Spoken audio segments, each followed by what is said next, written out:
ఐపీఎల్లో అత్యంత ఆసక్తికర పోరుకు రంగం సిద్ధమైంది. చిన్నస్వామి స్టేడియం వేదికగా చెన్నై సూపర్ కింగ్స్ తో రాయల్ ఛాలెంజర్స్ బెంగళూరు తలపడబోతోంది.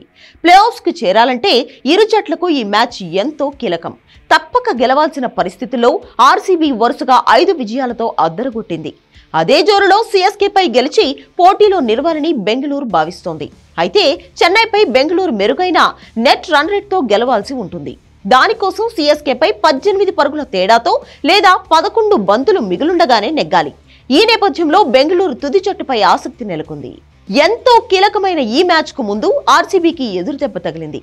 గత విజయాల్లో కీలక పాత్ర పోషించిన ఆల్రౌండర్ విల్ జాక్ స్వదేశానికి వెళ్లిపోయాడు. ఫామ్ లో ఉన్న అతను దూరం అవడం ఇబ్బందే అని చెప్పాలి. దీంతో అతని స్థానంలో గ్లెన్ మ్యాక్స్వెల్ ను తిరిగి జట్టులోకి తీసుకోవాలని బెంగళూరు భావిస్తోంది. ఈ సీజన్ లో అట్టర్ ఫ్లాప్ అయిన మ్యాక్సీ కీలకమైన మ్యాచ్ లో చెలరేగి జట్టును గెలిపించాలని టీం మేనేజ్మెంట్ కోరుకుంటోంది. ఇది తప్ప మిగిలిన జట్టులో ఎటువంటి మార్పులు జరిగే అవకాశం లేదు. ఇక హోమ్ గ్రౌండ్ లో విరాట్ కోహ్లీ మరోసారి కీలక ఇన్నింగ్స్ ఆడడం కూడా ముఖ్యమే. మొత్తం మీద వర్షం అడ్డుపడకుంటే ఈ పోరు హోరాహోరీగా సాగడం ఖాయమని చెప్పొచ్చు.